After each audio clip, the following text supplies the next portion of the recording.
अभी कुछ समय पहले तक मैं आपकी विमाता का छोटा पुत्र था, आपका भाई था जिसे आपने अभी अभी अपने हृदय से लगाया, तो अब मैं एक साधारण दास से अधिक और कुछ नहीं। तुम्हें मेरी माँ की शर्त का पता चल चुका है गरुड़। अब यदि विलंब नहीं चाहते तो समय नष्ट मत करो। जाओ, जाकर देवताओं और दानवों को बुला कर लाओ।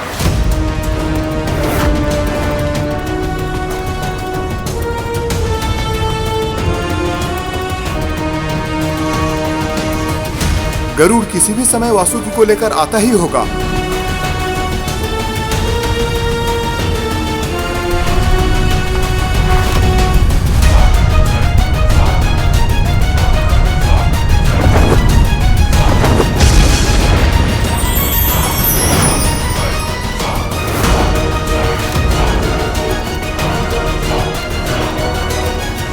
अरे अवतार पुरुष, क्या हुआ?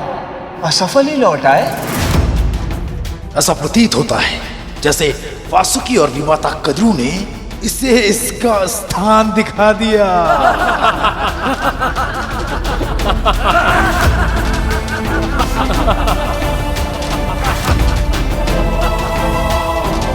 ये बात तो सत्य है गरुड़ कि तुम शक्तिशाली हो, पर केवल शक्ति है तुम्हारे पास और कुछ भी नहीं।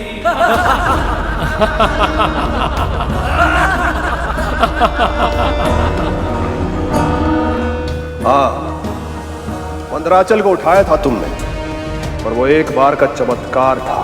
तुम्हारी सफलता एक संजोग से अधिक और कुछ भी नहीं थी। उचित कहा महाराजा ने।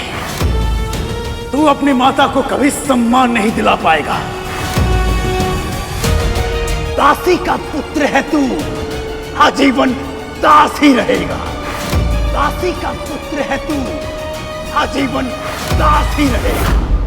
दासी का पुत्र है तू, दासी पुत्र गरुड़, दासी पुत्र गरुड़, दासी पुत्र गरुड़।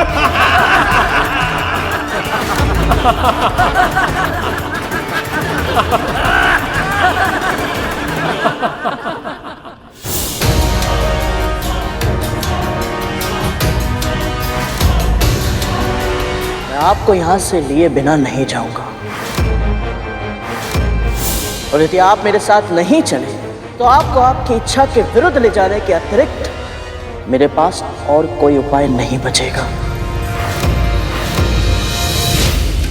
हाँ, मैं आपको बलपूर्वक उठाकर ले जाऊंगा। गरुड़ का विरोध बढ़ता ही जा रहा है।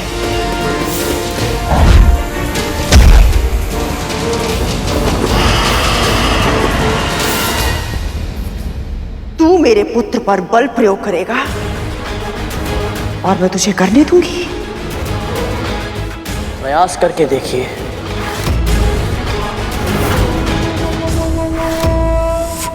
मैं सबको वचन देकर आया हूं कि मैं वासुकी भैया को साथ लेकर आऊंगा, और अब मैं अकेले लौट नहीं सकता।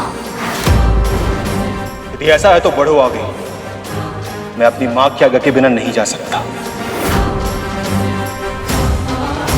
यदि फिर भी तुम मुझे अपने बलपूर्वक ले जाना चाहते हो तो आओ, अपनी इच्छा पूरी करो।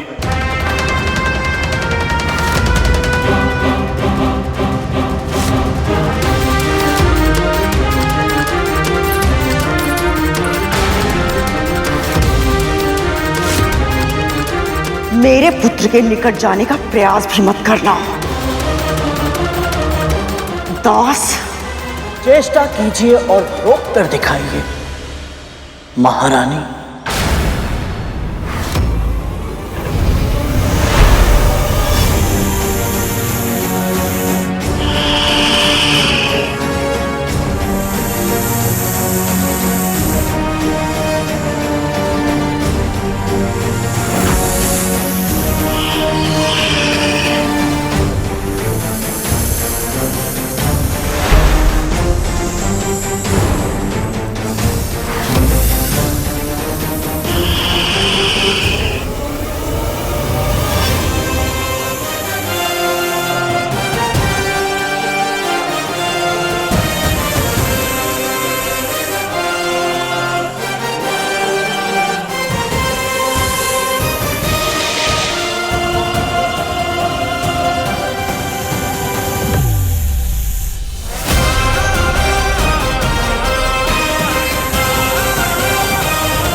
में ये मेरे पुत्र को उठाकर न लेकर जाए। ये क्या कर रहा है पुत्र? प्रतिरोध कर, स्वयं को इसे अपने साथ मत लेकर जाने दे।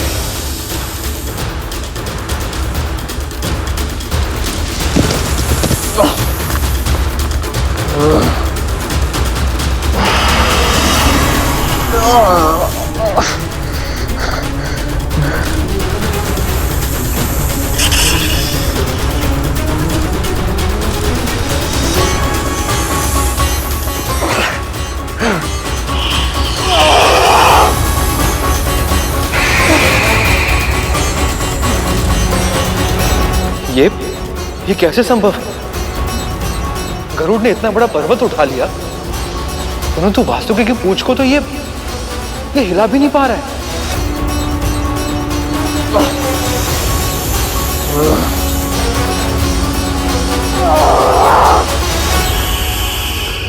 जब गरुड़ ने मंदराचल पर्वत उठाया था, तब उसके हृदय में मैं बसा था, पर इस समय उसके हृदय में अहंकार बसा है। और अहंकार वो दीमक होता है जो व्यक्ति को भीतर ही भीतर कब खोखला कर दे, व्यक्ति को स्वयं पता नहीं चलता।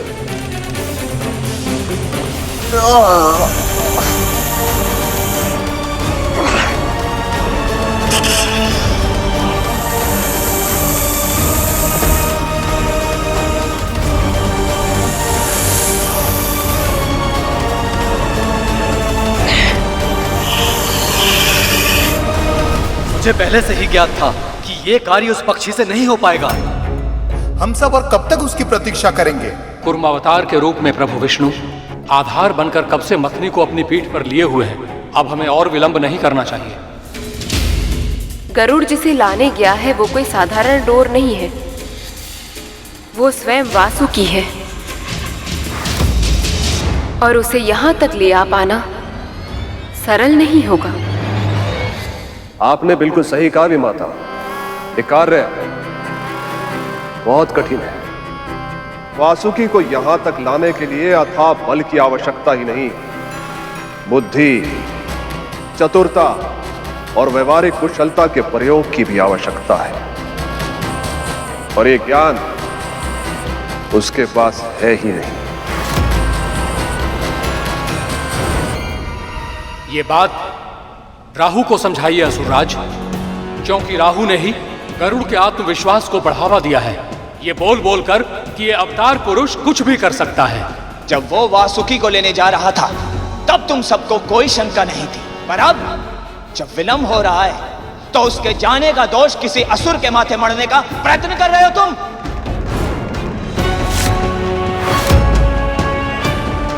शांत हो जाइए आप सब। अब तक गरुड़ वापस क्यों नहीं लौटा, इस पर विचार विमर्श और तर्क वितर्क करने के स्थान पर हम सबको वहां जाना चाहिए और विलंब के कारण का पता लगाना चाहिए।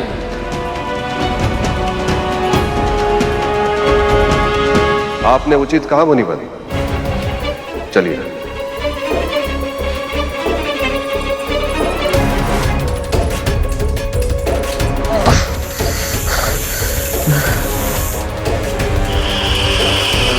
ये कैसे संभव है? क्या वासुकी भैया मुझसे भी ज्यादा शक्तिशाली हैं?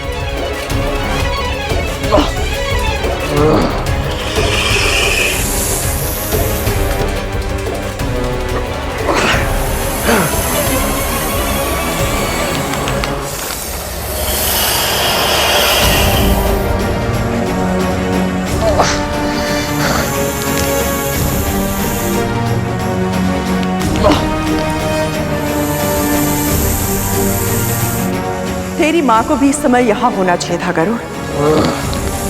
वो स्वयं अपनी आंखों से देख पाती कि मंदराचल पर्वत उठाने वाला उसका महाशक्तिशाली पुत्र मेरे बलशाली पुत्र की पूंछ को हटाना तो दूर, उसे हिला तक नहीं पा रहा है।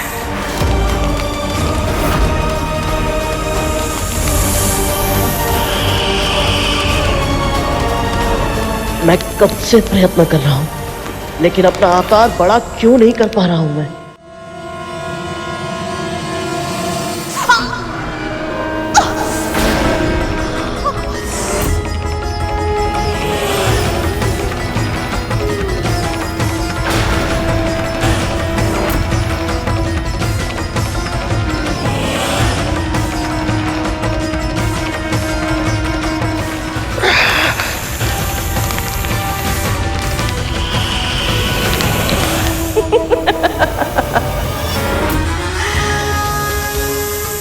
कितना भी प्रयास कर ले गरुड़, ये वासुकी है, मेरा पुत्र वासुकी।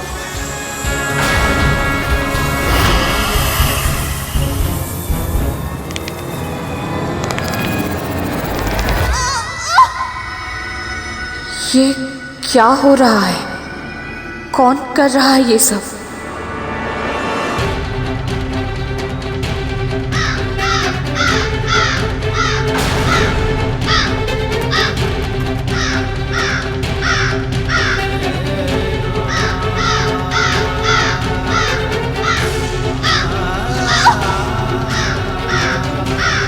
बहुत पीड़ा हो रही है। जानती है इस पीड़ा का कारण कौन है? तेरा पुत्र और उसके कर्म। आपके कहने का अर्थ क्या है बाबा? पूरे विश्व में केवल वासुकी ही मछली की डोर बनकर समुद्र मंथन के महायज्ञ को पूर्ण कर सकता है, किंतु अपनी माता के आदेश पर वासुकी ने आने से मना कर दिया, तो तेरे पुत्र ने उसे बलपूर्वक ले जाना चाहा और वासुकी के विशाल नाग रूप में जकड़ चुका है।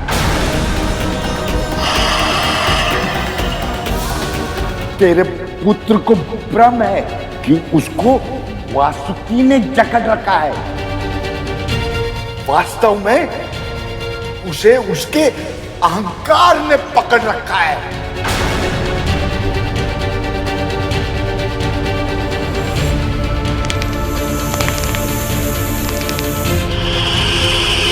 कितने अभिमान के साथ कहा था तूने कि तू बलपूर्वक उठाकर लेकर जाएगा। क्या हुआ?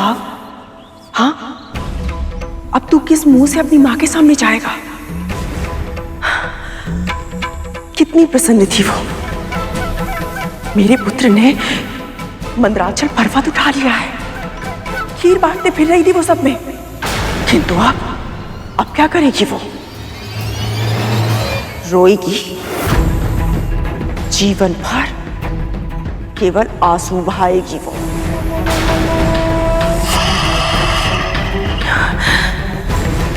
मेरा पुत्र प्रभु विष्णु का कार्य करने में असफल रहा। क्यों गरुड़, क्यों? इस कलंक के साथ कैसे जी पाएगी वो? मैंने तो मंदराचल पर्वत को भी उठा लिया था, जिसे देव और असुर मिलकर हिला तक नहीं पाए, तो मैं वासुकी भैया के बंधन से निकल क्यों नहीं पा रहा हूं?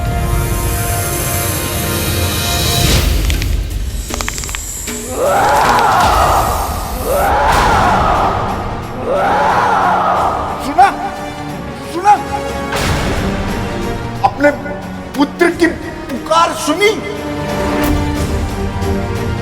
किंतु ये उसकी पुकार नहीं है, उसके भीतर के अहंकार की पुकार है। ऐसा नहीं हो सकता बाबा। मैंने अपने पुत्र को अच्छे संस्कार दिए हैं, समझाया है उसे, यदि अरे स्वर्ग में से कोई भी दोष उसके भीतर गए तो उसका जीवन नष्ट हो जाएगा। यदि शीघ्र तुमने कुछ नहीं किया तो तेरे पुत्र का पतन निश्चित है। ऐसा नहीं हो सकता।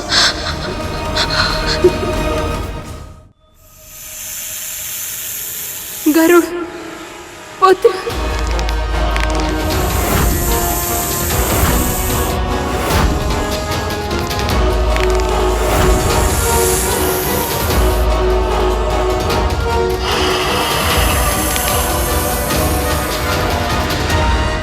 मुझे अपने पुत्र पर गर्व है बाबा, क्योंकि उसने सद्गुण अपने पिता से लिए हैं और मां से लिए हैं।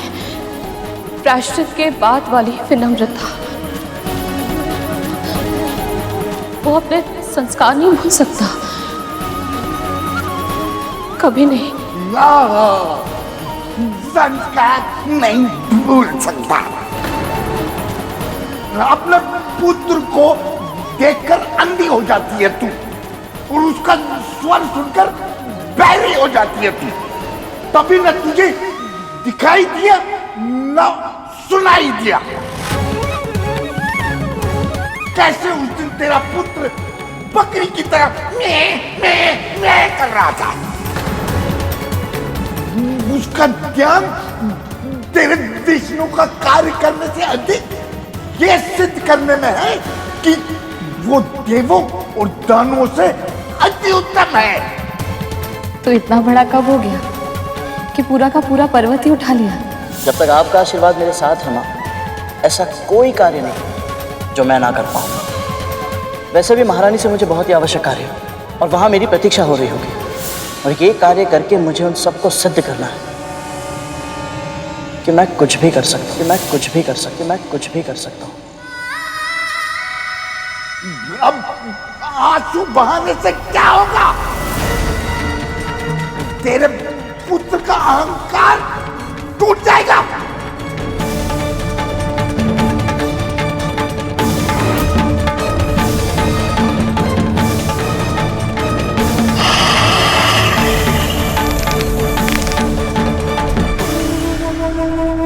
कस के पुत्र और कस के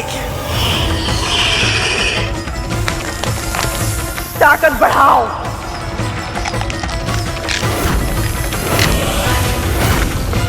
अपनी विषैली शक्तियों पर बहुत अभिमान है ना तुम सबको। आज उसी अभिमान का अंत करूंगा मैं। तुम्हारे विश्व गणने के सामर्थ्य को नष्ट कर शक्तिहीन बना दूंगा मैं तुम सबको।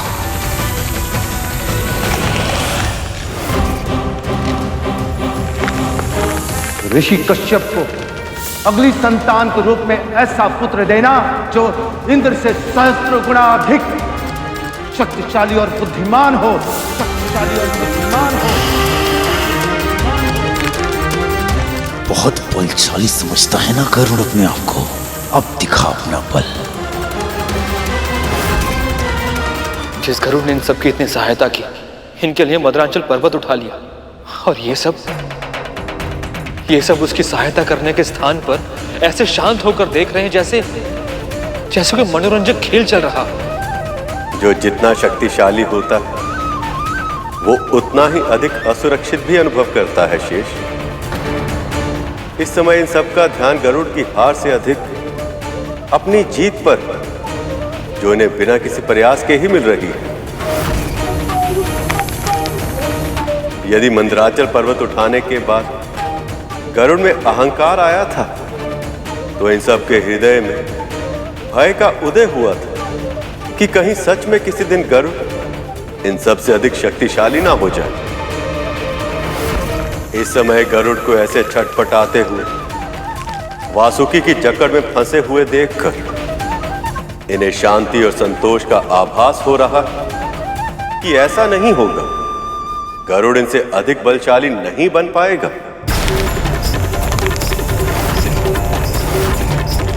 प्रभु के ऐसा कोई उपाय नहीं जिसके सहायता से गरुड़ अपनी भूल सुधार सके, क्योंकि वासुकी मां गरुड़ के प्रभाव में है। कहीं ऐसा ना हो कि वो क्रोध में आकर गरुड़ के प्राण ही हर ले।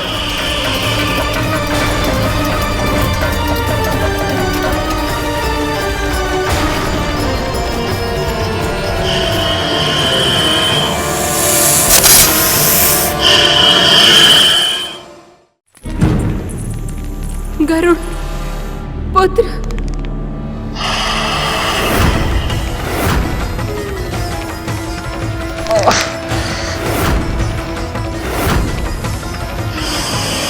कस के पुत्र और कस के ताकत बढ़ाओ।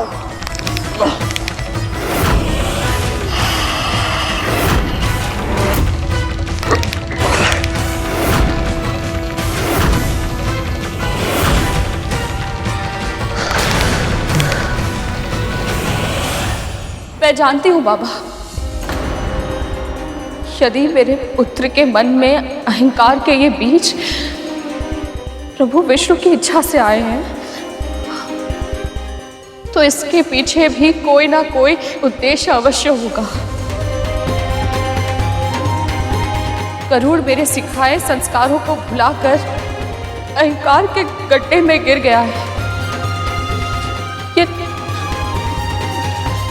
ये जानकर मुझे भी निराशा अवश्य हुई है, पर कभी कभी एक छोटी सी निराशा हमें बहुत बड़ी पराजय से बचा लेती है।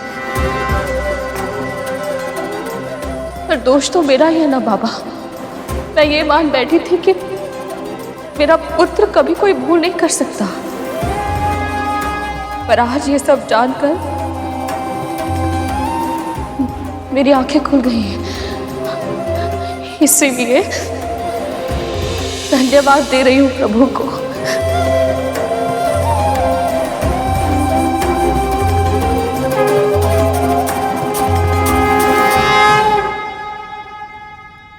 अद्भुत है इनका विश्वास, अद्भुत है इनकी भक्ति।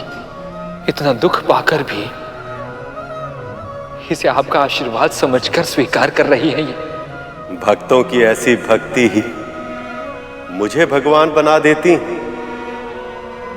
जिस पुत्र की देवी विंता जैसी मां हो, बुराई भले ही उसको छू ले, पर उसके हृदय में स्थान नहीं बना सकती।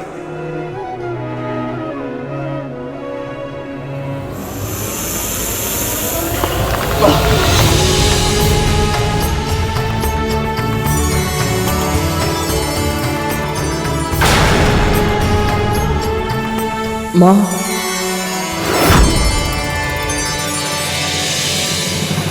अहंकार पतन का कारण होता है। अपने चारों ओर देखकर कुछ वृक्ष अहंकार से तने खड़े हैं, किंतु कुछ वृक्ष स्वाभिमान और विनम्रता का संतुलन स्थापित कर वायु के साथ झूल रहे हैं। जब आंधी आएगी तो तने हुए शीश वाले वृक्ष धूल में मिल जाएंगे, परंतु अपने लचीलेपन के कारण विनम्र वृक्ष वायु के वेग के साथ झुक जाएंगे और आंधी बीत जाने पर फिर से खड़े हो जाएंगे। मंदराचल पर्वत को भले ही मैं यहाँ पर उठा कर लाया, परंतु इसे मथना तो देवता और दानवों को ही है। और यदि आप मेरे साथ नहीं चले, मैं आपको बलपूर्वक उठा कर ले जाऊंगा। मुझे क्षमा कर दीजिए माँ, मैं आपके दिए संस्कारों को भूल गया।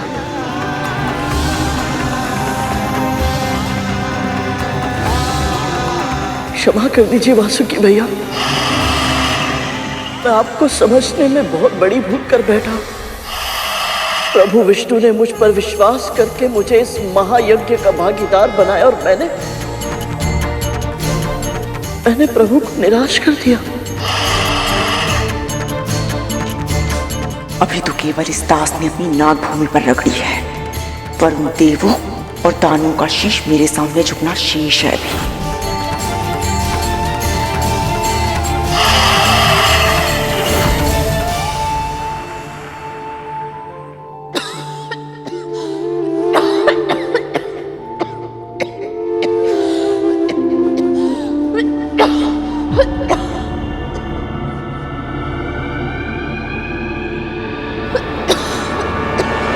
देख क्या रही हैं? आप इतना खास रही थी कि हम दोनों चैन से विश्राम भी नहीं कर पा रहे थे। अब चुपचाप ये जल लीजिए और पीजिए, ताकि आपका कर्कश स्वर बंद हो सके और हमारे कानों को आराम मिल सके। लीजिए, पी लीजिए।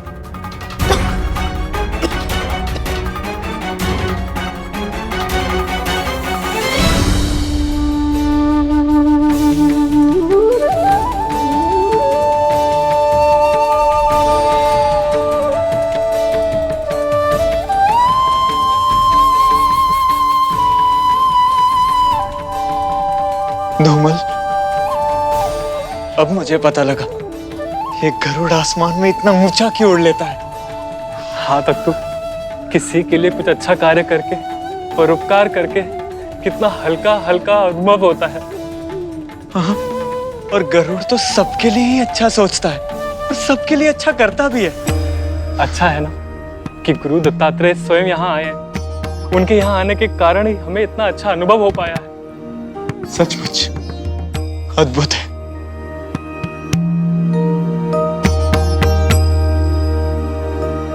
जिस कुटिया के आसपास मैं और तक्षक भैया पहुंच भी नहीं पा रहे, ये दोनों वहां आराम से घूम रहे हैं।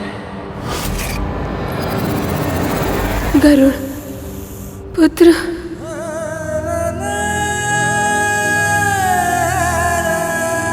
मैं अपना उत्तरदायित्व निभाने में असफल रहा, मुझे क्षमा कर दीजिए। प्रायश्चित के इन आंसुओं ने तुम्हारे अहंकार को धो दिया है गरुड़। हे नागश्रेष्ठ, आपने गरुड़ का अहंकार तोड़कर उसे सीख दे दी है। अब कृपा करके इसे छोड़ दें और हमारे साथ चलें। वासुकी चाहें तो भी हमारे साथ नहीं चल पाएंगे।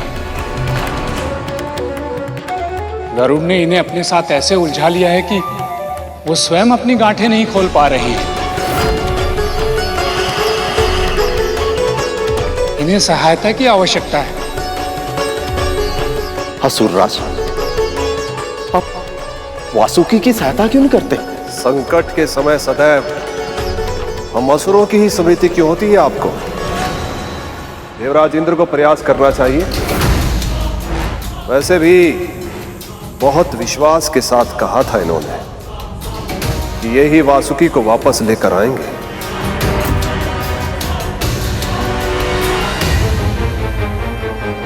ये घोषणा तो आप असुरों ने भी की थी असुरराज। आप ही ने तो कहा था कि वासुकी भी आपकी तरह शिव भक्त है और आप ही उन्हें लेने जाएंगे। पुत्र शांत हो जाओ, तुम्हारे सुलझाने से समस्या नहीं सुलझेगी।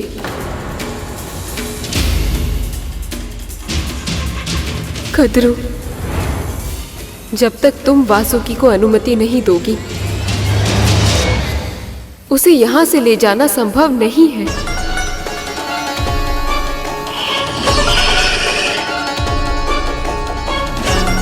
मैं जानती हूँ दीदी, आप सभी को यही लग रहा है ना कि मैं प्रभु विष्णु के कार्य में अवरोध उत्पन्न कर रही हूं, किंतु ऐसा नहीं, मेरा विश्वास कीजिए। मेरे लिए तो सौभाग्य की बात है कि मेरे पुत्र को इतने महान यज्ञ में योगदान करने का अवसर मिल रहा है।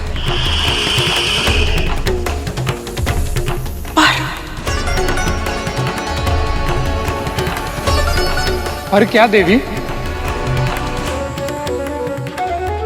पर एक माँ का हृदय अपने सभी पुत्रों के लिए चिंतित रहता है। मुझे केवल एक ही बात का भय है कि कहीं मेरा एक पुत्र मेरे अन्य सभी पुत्रों की मृत्यु का कारण ना बन जाए।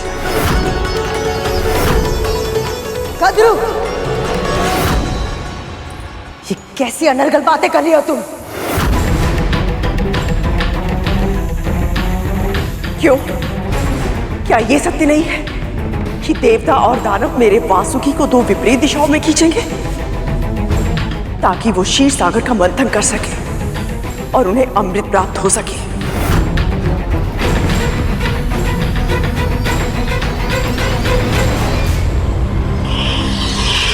दानवों के पास पहले से ही संजीवनी विद्या है, फिर भी वो अमृत प्राप्त करने के लिए मंथन में भागीदार बन गए ताकि केवल देवता मृत्यु पर जीत पाकर अमर ना हो जाए।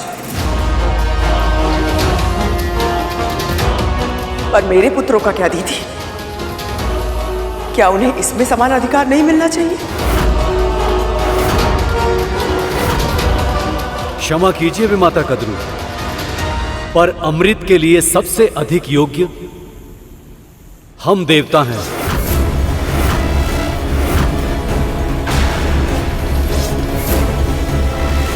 संजीवनी विद्या हमारे गुरुदेव की तपस्या का फल है, और इसका अर्थ ये नहीं है कि हम अमृत पर अपना अधिकार छोड़ दें।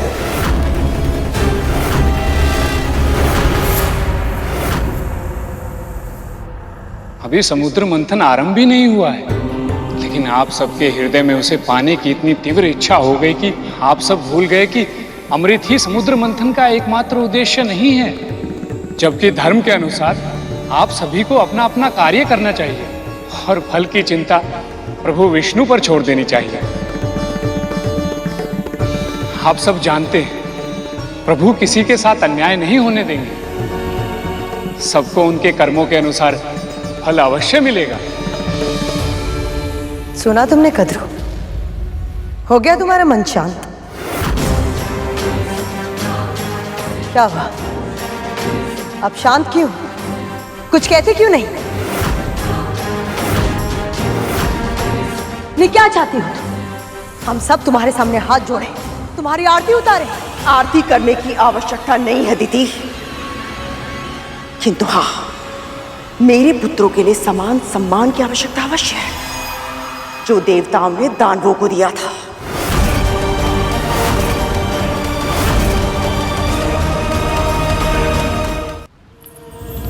कद्रू उचित कह रही है। जब किसी को किसी से कुछ मांगना हो तो शीश झुकाना ही चाहिए।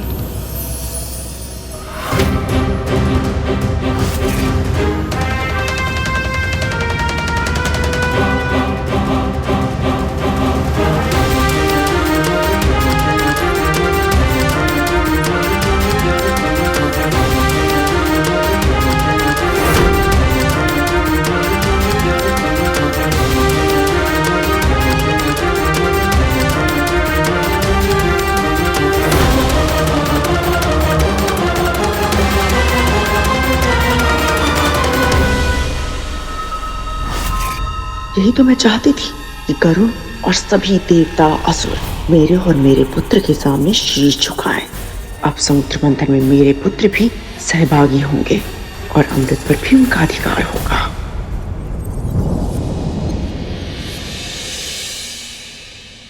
क्या हुआ शेष? तुमने दृष्टि क्यों फेर ली?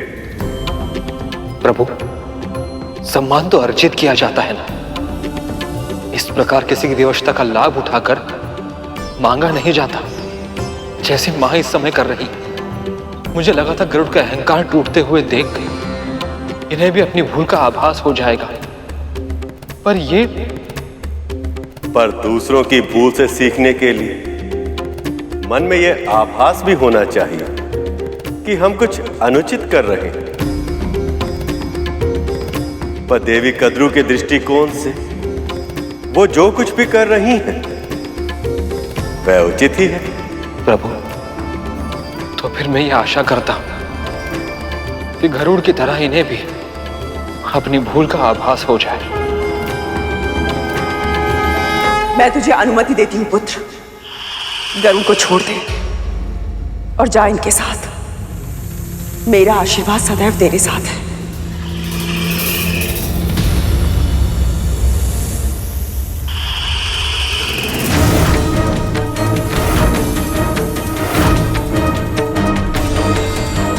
क्या हुआ पुत्र?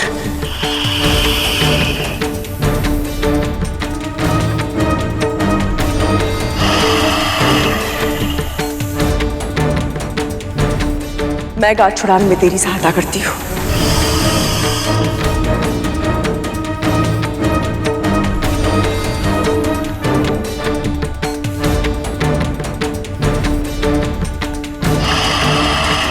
इसकी पूछ कहां से आरंभ होती है और तन कहां समाप्त होता है, कुछ समझ ही नहीं आ रहा है।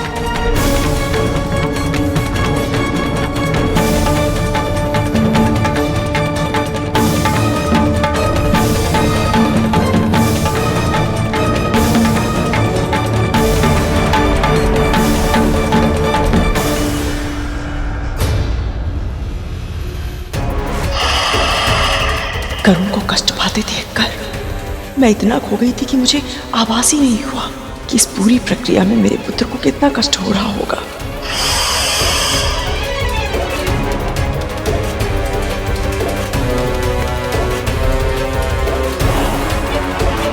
ये गांठें तो खुल ही नहीं रही हैं।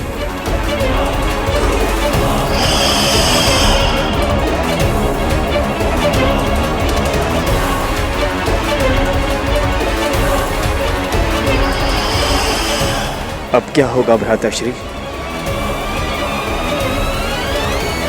जानते हो सत्य क्या है शेष? वासुकी को इस स्थिति में गरुड़ ने नहीं, उसकी अपनी मां ने पहुंचाया। जब माता पिता बहुत महत्वाकांक्षी हो जाते हैं तो कभी कभी अपने संतानों के जीवन को अपनी इच्छाओं के जाल से उलझा देते हैं। फिर चाहे वो कितना भी प्रयत्न क्यों ना कर ले, उनकी उलझनों को सुलझा नहीं पाते। तो फिर प्रभु, वासुकी की ये उलझनें कैसे सुलझेंगी? महादेव शिव शंकर की सहायता से। एक भक्त को उसके समस्याओं से मुक्ति केवल और केवल उसके आराध्य प्रभु ही दिला सकते हैं। हम सबको मिलकर महादेव की स्तुति करनी चाहिए।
हे महादेव शिव शंकर, मेरे पुत्र की सहायता कीजिए।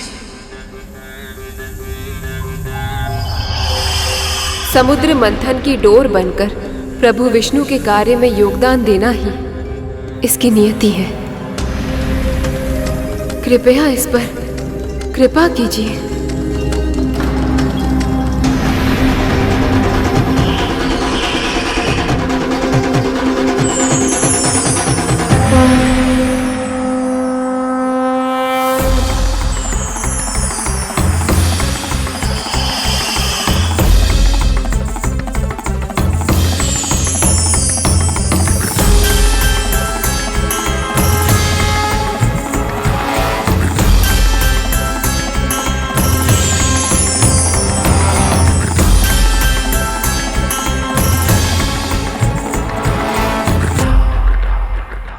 मेरा प्रणाम स्वीकार कीजिए महादेव। मैं तुम्हारी तपस्या से अत्यंत प्रसन्न हूं वासुकी। मैं तुम्हें वरदान देता हूं, समुद्र मंथन पूर्ण होने के उपरांत तुम मेरे पास लौटाओगे।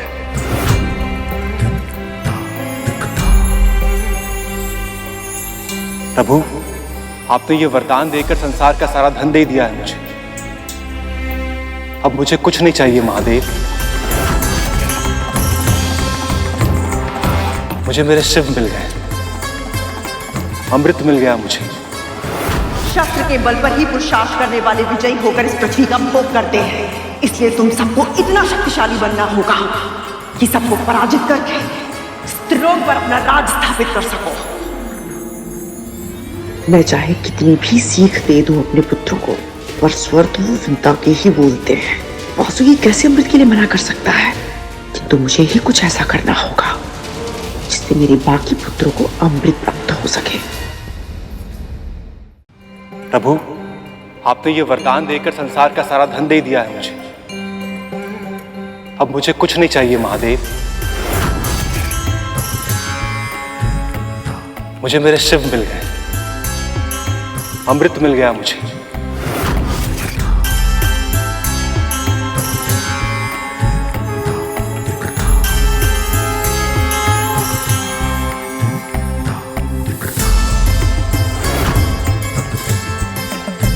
सृष्टि का विधान कितना विशाल, कितना विराट है और कितना तुच्छ हूं मैं, फिर भी मेरे भीतर अहंकार समा गया था। हे प्रभु, मुझे आशीर्वाद दीजिए कि मैं इस क्षण को कभी ना भूलूं और अहंकार के जाल में फिर कभी ना फंसूं।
मैंने तुझे कितनी बार समझाया, मुझे ये घास-फूस नहीं चाहिए, मुझे पौष्टिक भोजन की आवश्यकता है।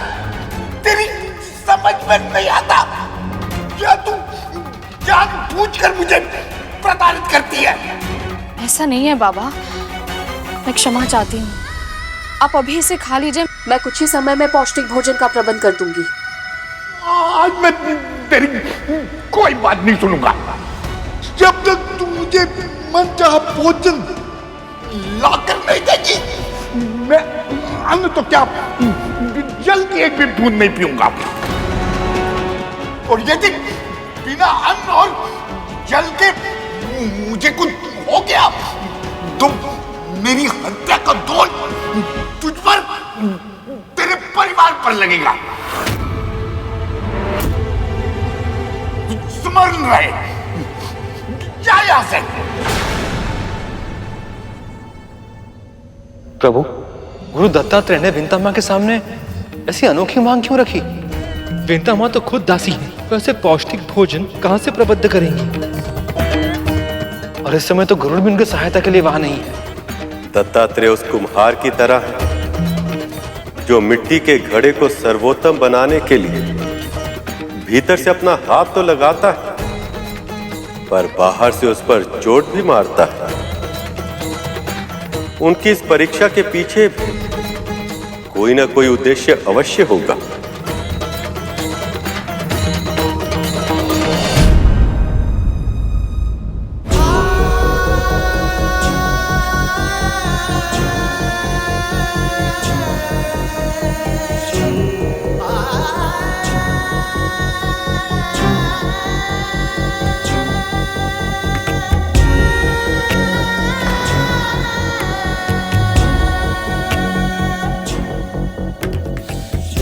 मुझे क्षमा कर दीजिए प्रभु, अहंकार में आकर मुझसे बहुत बड़ी भूल हो गई।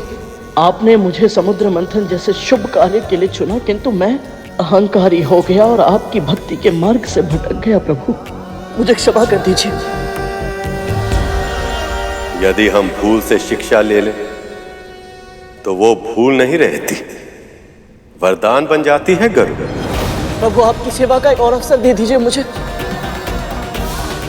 अवसर आपदा से उत्पन्न होता है और इस समय देवता और दानव दोनों ही एक अनोखी आपदा में फंस गए। कैसी आपदा प्रभु? हर बार आपकी इच्छा का सम्मान करना हमारे लिए संभव नहीं है असुरराज।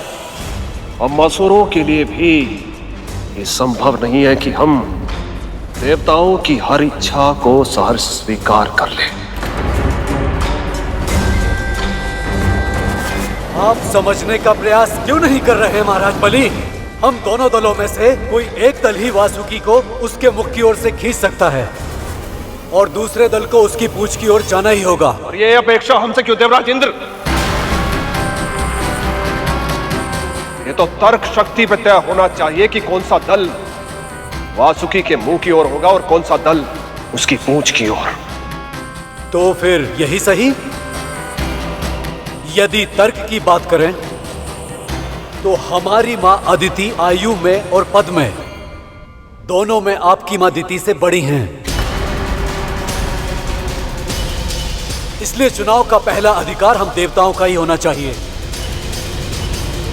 क्षमा करें महाराज, पर ये देवता भूल रहे हैं कि हम असुर इन्हें युद्ध में पराजित कर चुके हैं अनेक बार, और पराजितों को ना तो चुनाव का अधिकार होता है और ना ही अपनी इच्छा व्यक्त करने का। इसलिए देवराज इंद्र स्वर्ग के अधिपति होने के नाते इस चुनाव का अधिकार यदि किसी को है तो वो है केवल और केवल असुर सम्राट बलि को।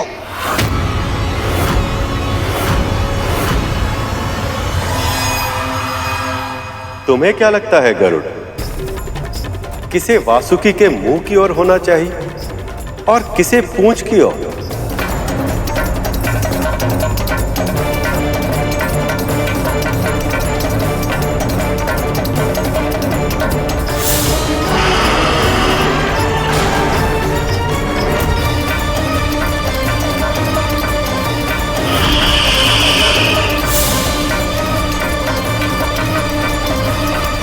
प्रभु मैं अधिक तो नहीं जानता, परंतु जितना मैंने देखा है, समझा है, मुझे यही लगता है कि जो भी वासुकी भैया के मुंह की ओर होगा उसे 2 गुनी समस्या का सामना करना होगा, 2 गुना श्रम करना होगा।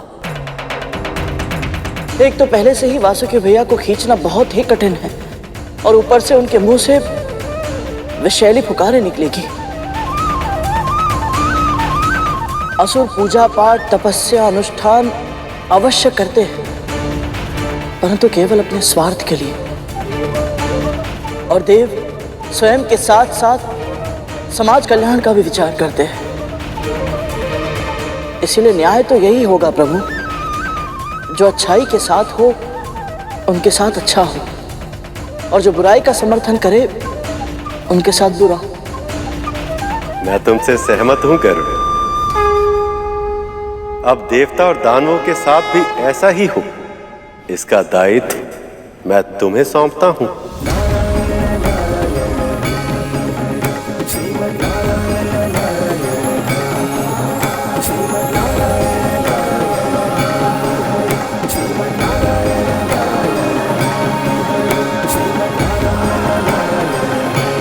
आज्ञा दीजिए प्रभु।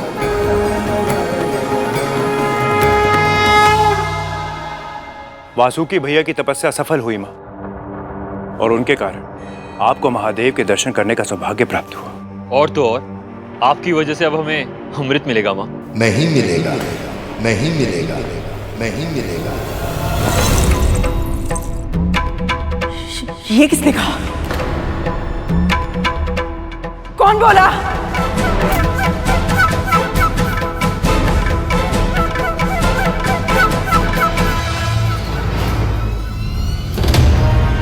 तुम दोनों मुझे ऐसे क्यों देख रहे हो? तुम्हें भी सुनाई दिया ना ये स्वर? कौन सा स्वर मां? यही कि हमें अमृत नहीं मिलेगा। हमने तो कुछ नहीं सुना मां।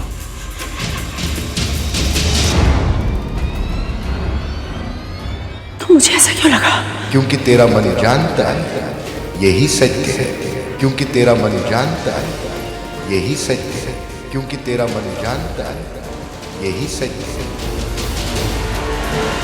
मुझे ऐसा लगा कि जैसे ये उस बुढ़े का स्वर है, किंतु ये कैसे संभव है? आप उस बुड्ढे को अधिक महत्व दे रही हैं मां। है ही कौन वो? एक साधारण सा भिखारी और कुछ नहीं। हाँ मां, वो बुढ़ा तो चल फिर भी नहीं सकता।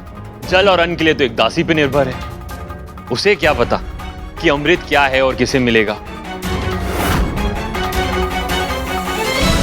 मां, तक्षक और कालिया भैया को कैसे बताऊं कि वो कोई साधारण मनुष्य नहीं है। मैं भी वही सोच रहा था तब तो। वो तो दत्तात्रेय, गुरु दत्तात्रेय, वो जो कहते हैं वो अवश्य सत्य होगा।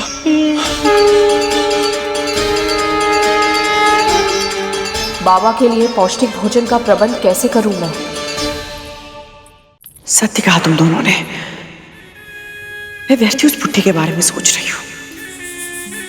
जानते हो तुम दोनों, जब वासुकी ने उस गरुड़ को अपने पास में जकड़ा था, तब मेरा हृदय प्रसन्नता से झूम उठा था।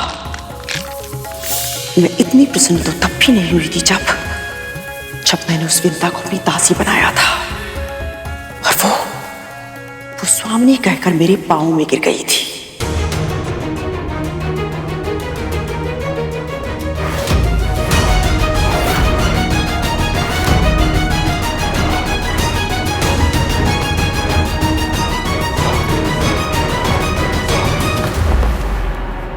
दया कीजिए महारानी,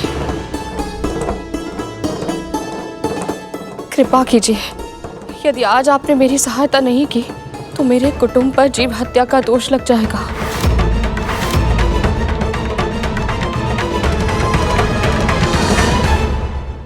किसी की भी दृष्टि में अब मेरा कोई मूल्य नहीं है। कल की असफलता के बाद ना ही देवता मेरी बात मानेंगे और ना ही दानव। तो फिर प्रभु विष्णु का दिया कार्य मैं कैसे कर पाऊंगा? भूख भी तीव्र लग रही है।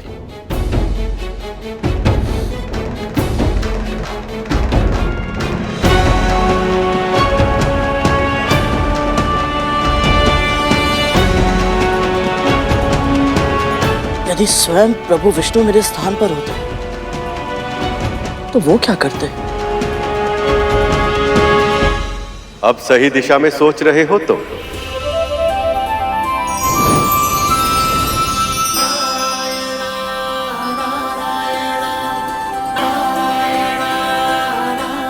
प्रभु आप? तुम मुझे ध्यान कर रहे थे, इसीलिए मैं आ गया। बताओ, यदि तुम्हारे स्थान में मैं होता तो मैं क्या करता? प्रभु, असुरों को समझाना बहुत ही कठिन है। उन्हें जो भी सुझाव दिया जाता है वो उसके विपरीत ही कार्य करते हैं। देखो, तुमने मेरी तरह सोचना आरंभ ही किया और इतनी ही शीघ्र समाधान भी खोज निकाला। तो बस अब उल्टे को सीधा और सीधे को उल्टा कर दो।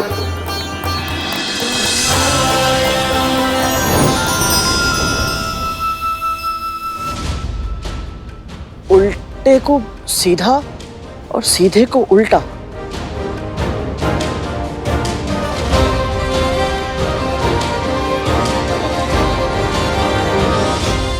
अब बताएगी भी बात क्या है? बाबा को पौष्टिक आहार चाहिए महारानी। वो मार्ग का भिखारी हमारे सामने मांगे रखने लगा और आप उसकी मांगे दोहराती हुई यहां चली आई। तो अब क्या चाहती है तू? कि मेरे पुत्र उस बुढ़े के लिए सामग्री इकट्ठा करे और मैं अपने हाथों से उसके लिए भोजन बनाऊं? और तू महारानियों की तरह उसके सामने भोजन परोसकर स्वयं ही पूरा आशीर्वाद ले ले। तुझे क्या लगता है मैं ये करूंगी? कभी नहीं। आपको करना पड़ेगा महारानी, आपको करना पड़ेगा महारानी, आपको करना पड़ेगा महारानी। ना तो ये युद्ध स्थल है और ना ही यहाँ पर कोई विजेता, ना ही पराजित। हम सब यहाँ पर एक विशेष लक्ष्य को प्राप्त करने के लिए एकत्रित हुए हैं। असुरराज, देवराज, आप सब शांत हो जाइए। लक्ष्य अवश्य एक है और उसकी प्राप्ति के लिए असुर अपने सम्मान पर ठोकर नहीं लगने देंगे। आप दोनों समझ क्यों नहीं रहे हैं? वाद विवाद से हम किसी भी परिणाम तक नहीं पहुंच पाएंगे। और असुरों के हट के कारण हम देवता अपने सम्मान पर आंच नहीं आने देंगे। हम वासुकी की पूंछ नहीं पकड़ेंगे असुरराज।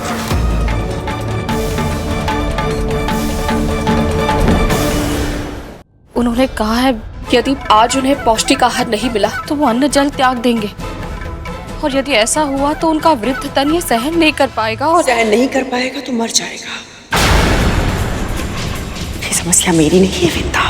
है महारानी, ये आपकी भी समस्या है। एक दासी की कोई व्यक्तिगत पहचान नहीं होती महारानी। जिस दिन मैं आपकी दासी बनी उसी दिन से मुझसे मेरा व्यक्तित्व छीन गया। मैं केवल आपकी प्रतिनिधि हूं और कुछ नहीं।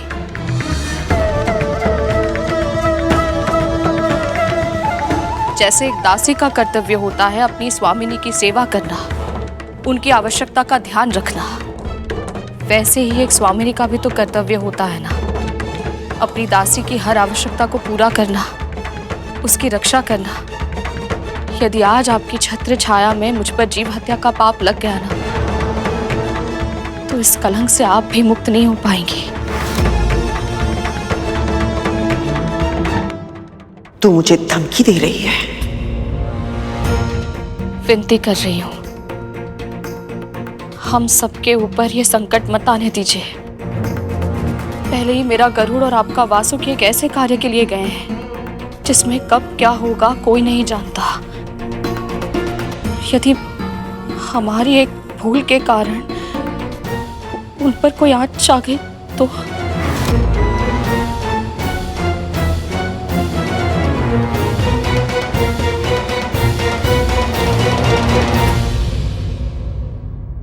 आज पहली बार माँ के सामने विंता माँ को अपनी बात रखते हुए देख रहा हूं। वे सदैव दासी के कर्तव्यों के बारे में बात करती हैं, परंतु दासी के अधिकारों के बारे में कभी बात नहीं करती। ये दत्तात्रेय के शुभ साथ का प्रभाव है शेष। वो परिस्थितियों को आसान नहीं बनाते, बल्कि व्यक्ति को इस योग्य बनाते हैं कि वो कठिन से कठिन परिस्थिति का सामना आसानी से कर पाए। तब तो मुझे लग रहा है प्रभु, जब तक ये मंथन पूरा होगा, ये माँ और पुत्र दोनों के ही व्यक्तित्व बहुत बदल चुके होंगे।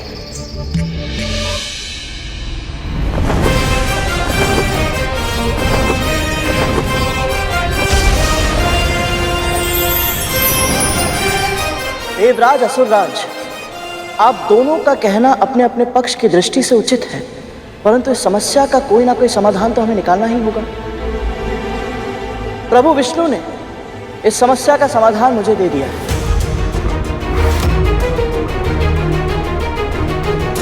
क्या समाधान दिया प्रभु ने? प्रभु का सुझाव यही है कि देवताओं को ही वासुकी भैया के मुंह की ओर रहना चाहिए।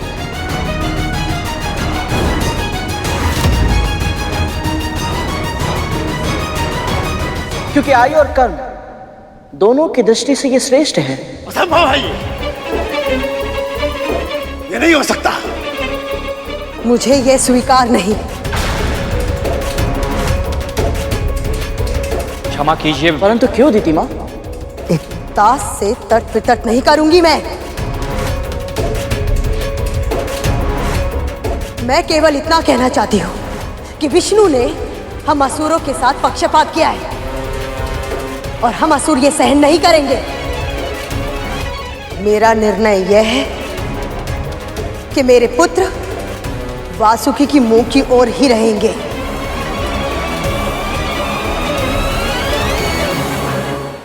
और अगर देवताओं को इसमें कोई आपत्ति है तो फिर हम असुर इस मंथन में भाग नहीं लेंगे।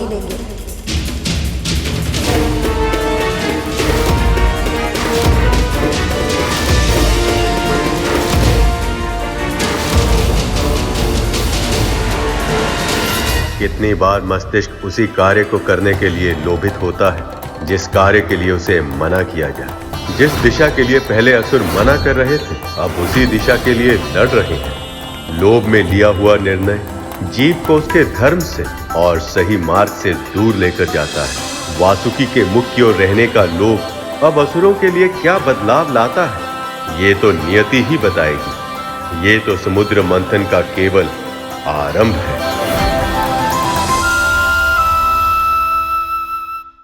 मां, मंथन की असुरों को भी आवश्यकता है। अमृत चाहिए हमें। पर अपने सम्मान के मूल्य पर नहीं बली। तुम पहले ही अपने गुरु को क्रोधित कर चुके हो, और यदि तुमने मेरा आदेश नहीं माना बली, तो मैं यहां से रुष्ट होकर चली जाऊंगी।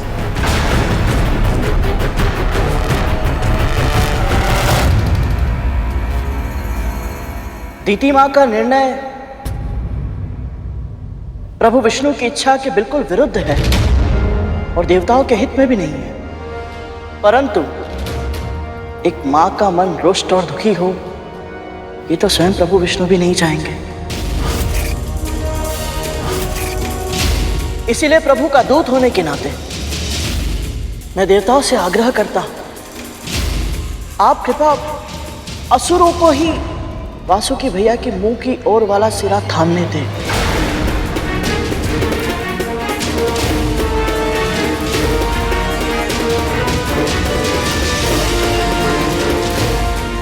समझ गया गरुड़।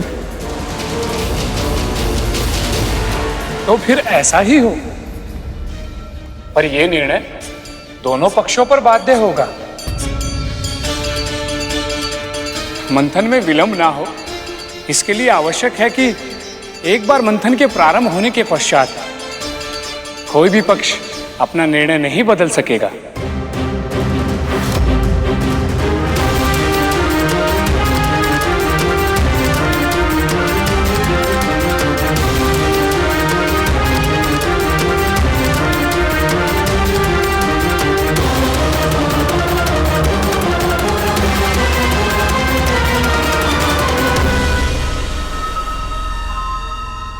हमें स्वीकार है देवराज, तो फिर हमें भी स्वीकार है।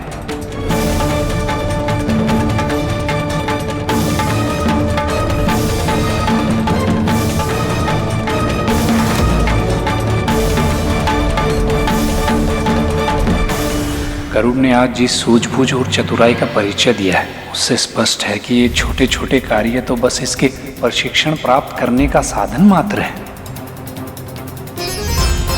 इसकी नियति में तो कुछ बड़ा ही है, कुछ बहुत ही अधिक महत्वपूर्ण।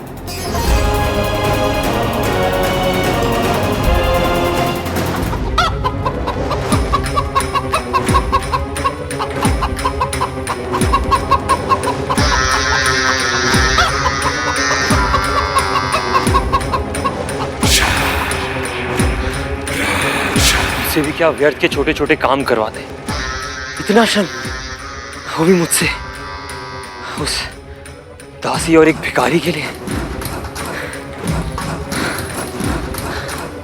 माँ भी ना कभी कभी क्या निर्णय लेती है मुझे समझ ही नहीं आता। धूमल, मन प्रसन्न हुआ ना? अति प्रसन्न बोल, तब तो अति प्रसन्न।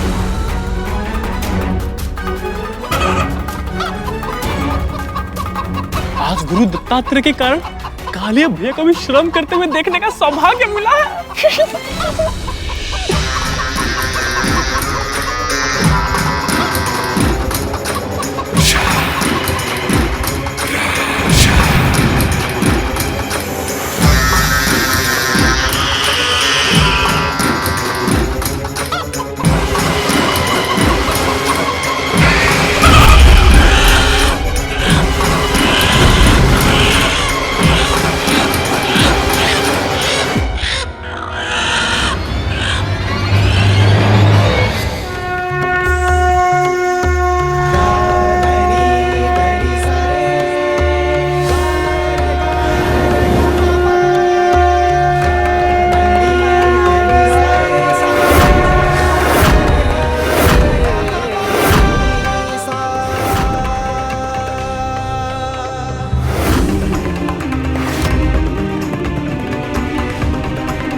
हे परम ब्रह्म, हमारा प्रणाम स्वीकार करें। हम विश्व कल्याण के लिए समुद्र मंथन जैसा शुभ कार्य प्रारंभ करने जा रहे हैं। अपना आशीर्वाद हम पर बनाए रखिएगा ताकि इस कार्य को सफलतापूर्वक पूर्ण कर पाएं।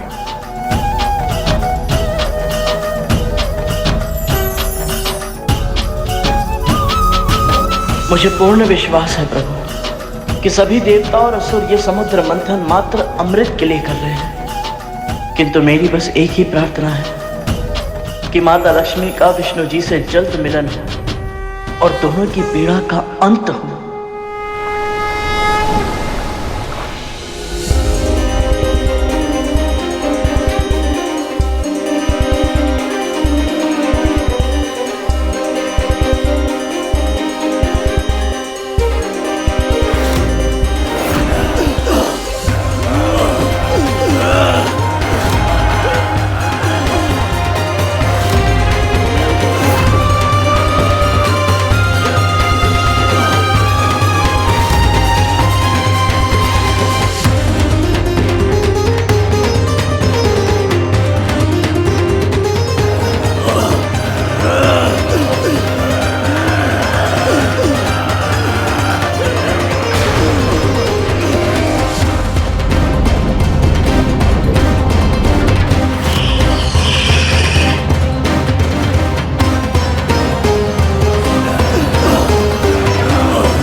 ये लोग ये मतनी हिला भी नहीं पा रहे हैं और वासुकी पर दबाव बढ़ता प्रतीत हो रहा है। इसका स्वास्थ्य ठीक नहीं लग रहा है।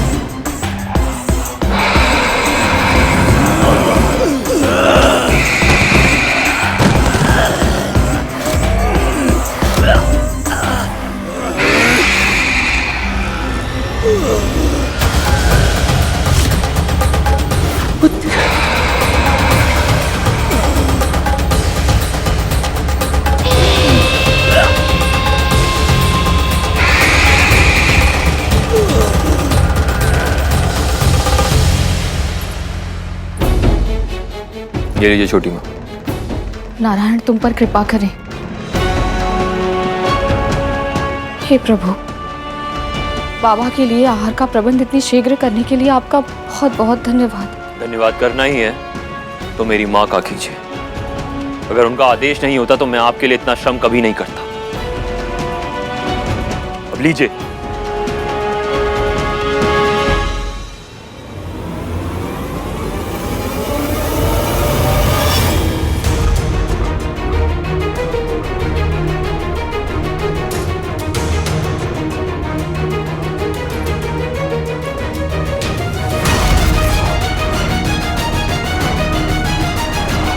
ना, बिल्कुल भी नहीं। सोचना भी नहीं कि मैं इसे तेरे लिए पकाऊंगी। मेरे पुत्र ने तेरे लिए इसका प्रबंध कर दिया, ये उपकार पर्याप्त है तेरे लिए। पकाना तो तुझे ही होगा इसे। महारानी मैं कैसे? ये समस्या तेरी है, मेरी नहीं। महारानी मेरी बात तो सुनिए। आप जानती हैं मैं शाकाहारी हूँ महारानी। महारानी मैं कैसे बनाऊंगी इसे?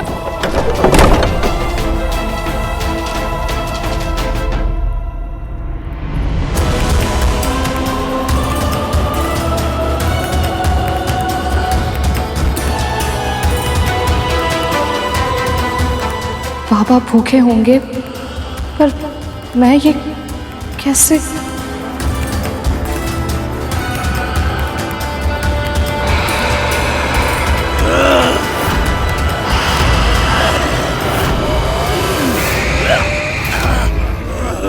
प्रभु विष्णु ने इस समस्या का समाधान मुझे दे दिया है कि देवताओं को ही वासुकी भैया के मुंह की ओर रहना चाहिए। मुझे यह स्वीकार नहीं। मेरे पुत्र के साथ यह अनुचित हो रहा है। असुरों ने स्वयं ये चुनाव किया था और आपने भी सहमति दी थी। अब आप अपना निर्णय नहीं बदल सकती दीदी माँ।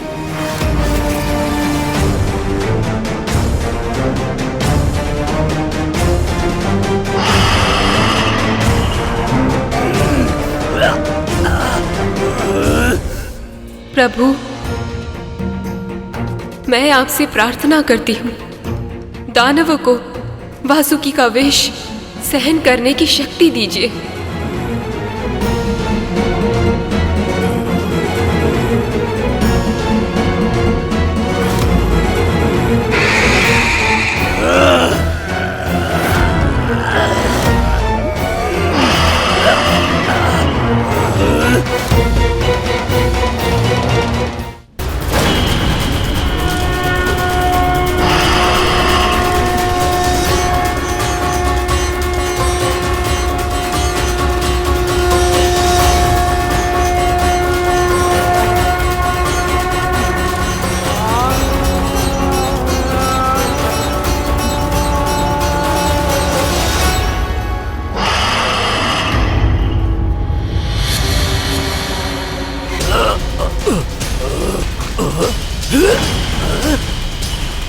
आपके शक्ति प्रदर्शन का समय आ गया है असुरराज।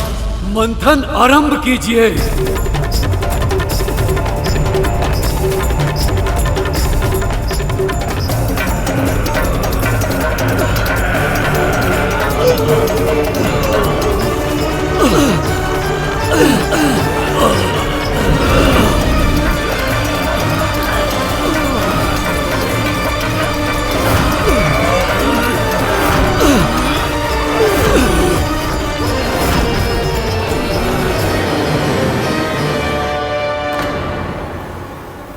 हे परमपिता, आपके आशीर्वाद के बिना मैं मंदराचल पर्वत को उठा नहीं सकता था, और ये भी निमत नहीं पाएंगे।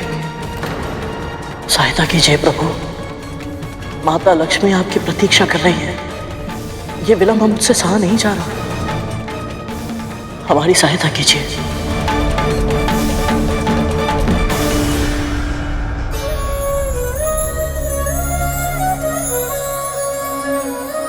लक्ष्मी से मिलने की आतुरता तो मेरे मन में भी है करुण।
सागर मदनम मदना मदनम मदनामी सृष्टि के कल्याण में रत्नों के संधान में श्री हरि मिलन की आस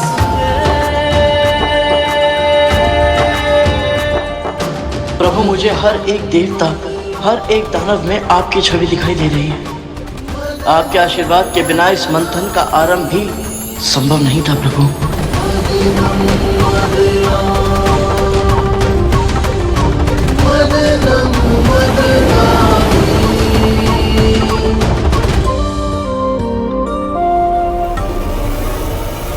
हे परमपिता, हे महाविष्णु, हम सब में जागरूक चेतना का आदिनाथ हैं आप।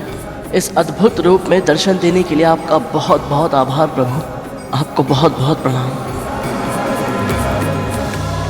महारानी की सहायता के बिना कैसे पकाऊंगी ये सब? क्या करूं, कैसे करूं? ये कैसी परीक्षा है प्रभु? ये आपसे हो नहीं पाएगा। और इतना अच्छा शिकार यूं ही पड़े पड़े व्यर्थ हो जाए, ये हमसे देखा नहीं जाएगा। इसलिए जब तक ये बन नहीं जाता ना, पेट की भूख हमें भी तड़पाती रहेगी।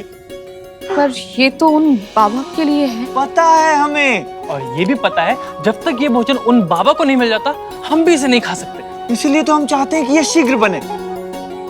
अब आप हमारा एक आदेश मानिए।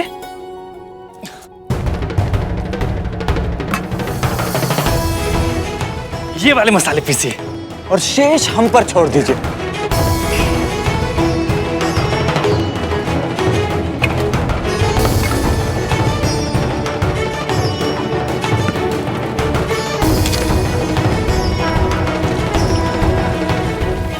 यदि ये दोनों स्वयं यहाँ आए हैं तो इनका बहुत बहुत धन्यवाद, और यदि इन्हें महारानी ने यहाँ भेजा है तो भी इनका बहुत बहुत आभार।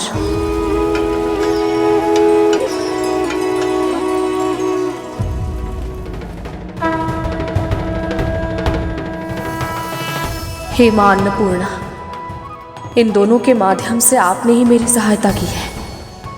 आपका बहुत बहुत धन्यवाद।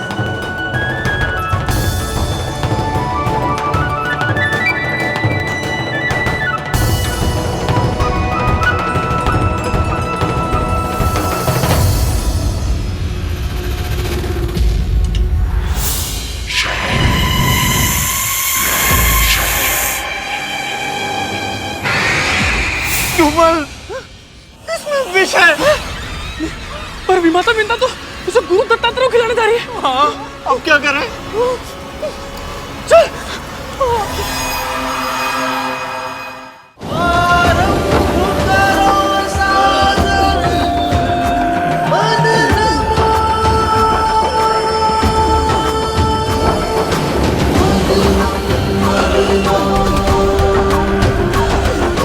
मदनम मदना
तुमने देखा कुछ तो आ रहा है।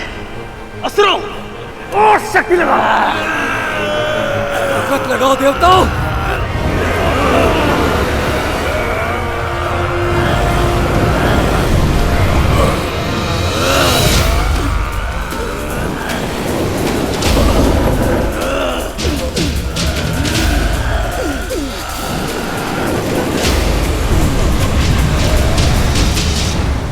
एक बार अमृत निकले तो सही, मेरे पुत्रों को ही लेना है वो। मेरे पुत्रों को धैर्य का प्रदर्शन करना होगा।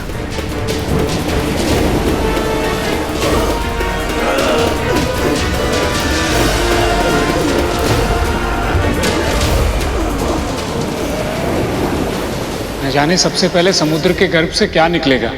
मुनिवर, सबसे पहले तो माता लक्ष्मी को ही प्रकट होना चाहिए। प्रभु और माता लक्ष्मी का विलाप सहन नहीं हो पाता। जब मैं उनके दर्शन करने के लिए इतना व्याकुल हूं, तो प्रभु कितने आतुर होंगे।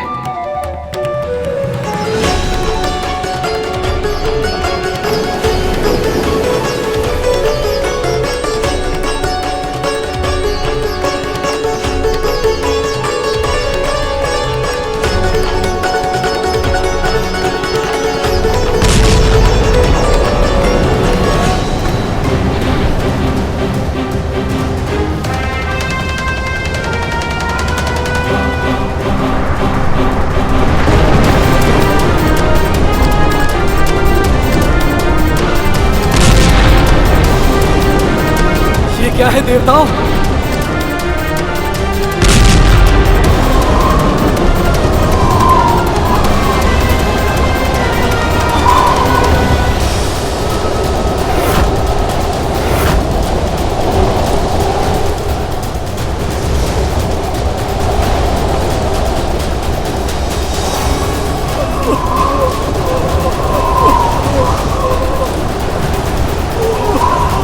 हे प्रभु, क्या है ये हलाहल है गरुड़, ये समस्त संसार का विनाश कर देगा।